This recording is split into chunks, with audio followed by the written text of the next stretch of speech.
اللهم صل على الفاتحة.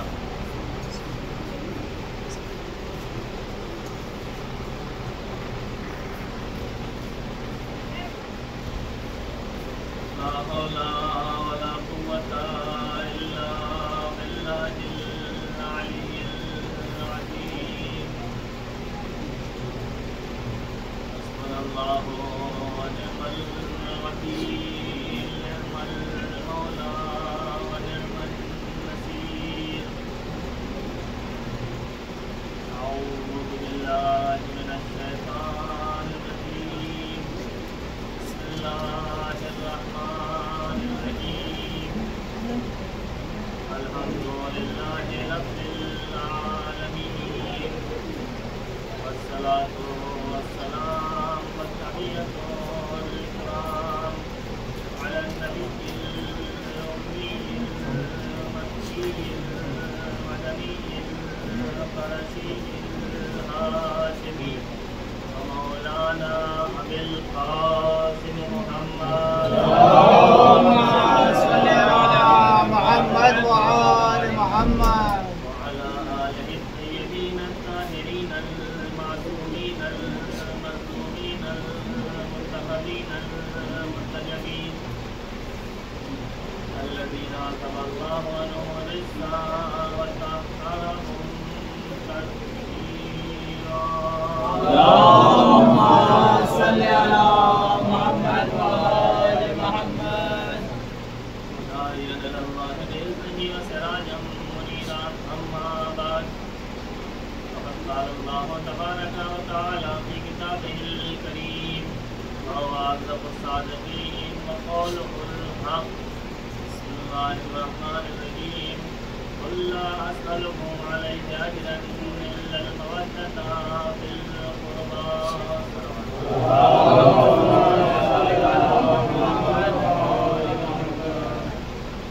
قرآن مجید کی مشہور و معروف آیہ کریمہ جس میں ارشاد ہو رہا ہے: قل لا أسألكم عليه أجرا إلا المودة في القربى. اے رسول، کہہ دیجیے کہ میں تم سے کچھ نہیں چاہتا، میں تم سے کوئی سوال نہیں کرتا، إلا المودة في القربى، سوائے اس کے کہ تم میرے قرابت داروں سے مودت کرو.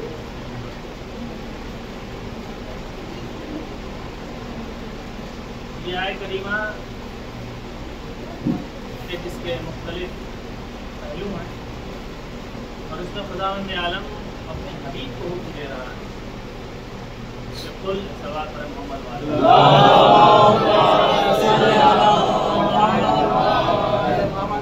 قل، اے نبی آپ کہہ دیجیے. یہ کہلوا کون رہا ہے؟ خدا. اے نبی آپ کہہ دیجیے کہ لا اسألکم، میں تم سے کوئی سوال نہیں کرتا، الا، سوائے اس کے کہ. اب جیسے ہی لفظ الا آیا، جو دولت مند تھے وہ سمجھے شاید دولت مانگے، جو زمیندار تھے انہوں نے سوچا شاید زمین مانگیں گے. دولت مند دولت لے کے آگے بڑھے، پیسے والے پیسہ لے کے آگے بڑھے، جائیداد والے جائیداد کے لیے آگے بڑھے. یا نبی اللہ فرمائیے کیا چاہیے؟ دولت چاہیے، دولت لے لیجیے. پیسہ چاہیے، پیسہ لے لیجیے. جائیداد چاہیے، جائیداد لے لیجیے. نبی نے کہا خبردار، ہمیں تمہاری دولت نہیں چاہیے، تمہارا پیسہ نہیں چاہیے، تمہاری حکومت نہیں چاہیے. تم کیا ہمیں دولت دو گے؟ میں ٹھوکر مار دوں تو زمین خزانے اگل دے. مجھے تمہاری حکومت نہیں چاہیے، تم کیا مجھے حکومت دو گے؟ ہماری حکومت تو کائنات کے ذرے ذرے پر ہے. یا نبی اللہ پھر کیا چاہیے؟ پھر کیا چاہیے؟ تو اب یہاں پہ یہ کہا جاتا ہے کہ نبی نے کہا کہ مجھے اجر رسالت چاہیے، مجھے اجر رسالت چاہیے. میرا سوال آپ سے یہ ہے کہ نبی کو اجر رسالت مانگنے کا حق کس سے؟ ہم سے، آپ سے. دنیا والوں سے. مثال کے طور پر اگر حکومت کسی کو کسی تحصیل کا تحصیلدار بنا کے بھیج دے، اگر حکومت کسی کو کسی تھانے کا تھانے دار بنا دے، تو اس تحصیلدار کو، اس تھانے دار کو اپنی تنخواہ، اپنی اجرت مانگنے کا حق کس سے ہے؟ جس نے تحصیلدار بنایا ہے اس سے مانگو، جس نے تھانے دار بنا کے بھیجا ہے اس سے مانگو. اگر وہ تحصیلدار، وہ تھانے دار آپ کو بلائے اور کہے کہ دیکھیے 1 مہینہ ہو گیا، ہماری اجرت اور ہماری تنخواہ لائیے، تو آپ کیا کہیں گے؟ میں نے تمہیں تھانے دار بنایا ہے، جو مجھ سے اجرت مانگ رہے ہو. بھائی رسول کو رسول بنا کے بھیجا کس نے؟ خدا نے. تو اجرت نبی کس سے مانگنا چاہیے؟ نبی کو، جس نے رسول بنایا ہے اس سے اجرت مانگیے. اور یہ تو قرآن نے کہہ دیا ان اجری علی اللہ، مجھے تم سے کیا لینا دینا، میرے رسالت کا اجر تو اللہ کے اوپر ہے.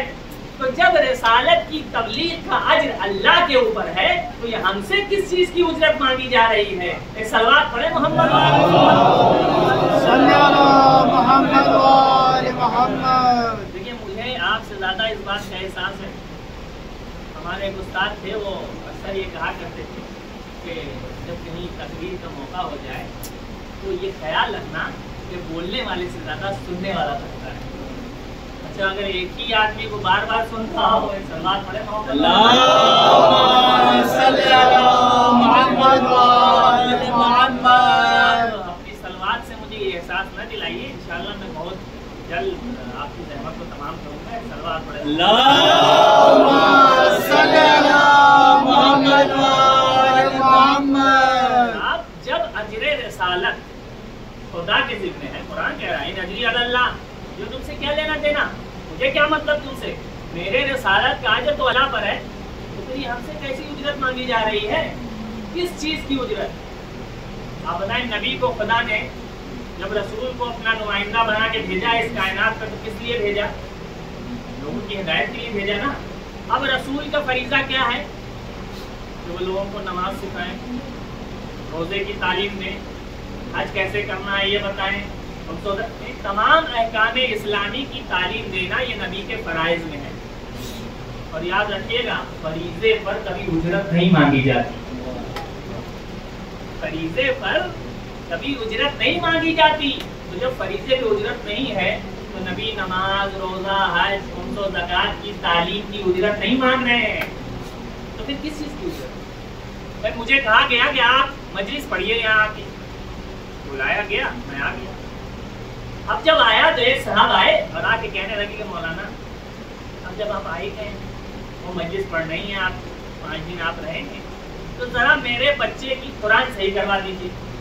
میں نے کہا یہ میرے فریضے میں نہیں ہے، مجھے یہاں مجلس پڑھنے کے لیے بلایا گیا ہے، اس کا وعدہ ہے، یہ فریضہ ہے، لیکن قرآن سکھانا یہ میرے فرائض میں نہیں. اچھا اگر میں یہ کہہ دوں تو کوئی غلط بات کہی نہیں کہی. نبی کو جو خدا نے بھیجا تو ان کے کچھ فریضے قرار دیے، نماز کی تعلیم دو، روزے کی تعلیم دو، حج و خمس و زکوٰۃ کے آداب سکھاؤ، یعنی احکام اسلامی لوگوں تک پہنچاؤ، یہ تمہارا فریضہ ہے. اب جب نبی نے اپنے فریضے کو ادا کر دیا تو ہم نے دستے ادب توڑا. یا نبی اللہ، جب آپ نے اتنی زحمتیں اٹھا لی، اتنی تکلیفیں برداشت کر لی، ہماری ہدایت کی، ہمیں سیدھا راستہ دکھایا، ہمیں نجات کا راستہ بتایا، تو ذرا اتنی مہربانی اور کر دیجئے کہ آپ ہمیں جنت تک لے جائیے. ایمانداری سے بتائیے، جنت کا راستہ دکھانا نبی کا کام تھا، جنت میں ہاتھ پکڑ کے پہنچانا یہ نبی کا فریضہ ہے. بھائی نبی نجات کا راستہ بتانے آئے ہیں، ہاتھ پکڑ کے جنت میں لے جانا یہ نبی کا فریضہ نہیں ہے. میں نے کہا یا نبی اللہ، آپ حبیب خدا ہیں، اتنی زحمتیں جب کی، ہماری نجات کے لیے اتنی زحمتیں آپ نے اٹھا لی، اتنی تکلیفیں برداشت کر لی، تو یا نبی اللہ تھوڑا اور زحمت کیجئے، ارے ہمیں جنت میں بھی لے جائیے. ایک مرتبہ نبی نے کہا جنت میں لے جانا یہ ہمارے فریضے میں نہیں ہے. لیکن جب ہم نے اصرار کیا تو کہا چلو میں خدا سے پوچھتا ہوں. میں نے کہا یا نبی اللہ، ارے آپ شفیع ہیں، آپ روزے قیامت شفاعت کریں گے تو جب اتنی زحمت کیا ہے تو ہم امتیوں کے لیے آپ زحمت کیجئے اور ہمیں شفاعت کر کے جنت میں لے جائیے۔ نبی نے کہا چلو جب اتنا کہتے ہو تو خدا سے پوچھے لیتا ہوں، پروردگار یہ امتی شفاعت کر کے ہم سے چاہتے ہیں کہ انہیں جنت میں لے جائیں۔ خدا نے کہا من ذا الذی یشفع عنده الا باذنہ، وہ کون ہے جو بغیر اس کی اجازت کے لوگوں کی شفاعت کرے گا؟ یعنی شفاعت اگر ہوگی تو خدا کی اجازت سے ہوگی۔ میں نے دستے ادب جوڑا، یا نبی اللہ آپ حبیب خدا ہیں، آپ محبوب خدا ہیں، آپ خدا سے ذرا اجازت طلب کر لیجئے، حق شفاعت طلب کر لیجئے، ہم امتیوں کا بھلا ہو جائے گا۔ نبی نے دستے ادب جوڑا، پروردگار مجھے حق شفاعت دے دے، معبود مجھے اس نے شفاعت دے دے تاکہ میں ان کی شفاعت کر کے انہیں جنت تک پہنچا دوں۔ ایک مرتبہ آواز خدا آئی، نبی شفاعت کرنا تمہارے فریضے میں شامل نہیں ہے، نماز پہنچانا، روزے کے احکام پہنچانا، حج و خمس و زکات بتانا یہ تمہارا فریضہ تھا اور فریضے پہ اجرت نہیں ہوتی، لیکن جنت میں شفاعت کر کے لے جانا یہ تمہارے فریضے میں نہیں ہے، لہذا تم اس کی اجرت مانگو۔ نبی نے دستے ادب جوڑا، پروردگار ارے میں رسول، میں نبی، میں طٰہٰ، میں بھلا ان خاتیوں سے اجرت کیسے مانگوں؟ اے معبود مجھے تو ان سے کہنے میں بھی شرم آتی ہے۔ خدا نے کہا تمہیں شرم آتی ہے تو کہہ دو، قل میں نہیں کہہ رہا ہوں، میرا خدا کہہ رہا ہے، لا اسألکم علیہ اجرا، میں تم سے کوئی اجرت نہیں چاہتا، الا المودۃ فی القربى، اے نبی حق کے شفاعت دے رہا ہوں، مگر یہ شفاعت چونکہ تمہارے فریضے میں نہیں ہے لہذا اس کی شفاعت کرنا جو اس کی اجرت ادا کر دے، اور جو اجرت ادا نہ کرے جائے جہنم میں۔ تو معلوم ہوا کہ یہ جو نبی کو حق شفاعت ملا ہے، یہ نبی جو اجرت مانگ رہے ہیں یہ حق شفاعت کی اجرت مانگ رہے ہیں۔ اب اگر نبی کے ساتھ شفاعت کے ذریعے جنت میں جانا چاہتے ہو تو اجر رسالت ادا کرو، نبی کے اہل بیت سے مودت کرو تو نبی حق شفاعت رکھتے ہیں، اگر نبی کے اہل بیت سے مودت نہیں کرو گے تو حق شفاعت سے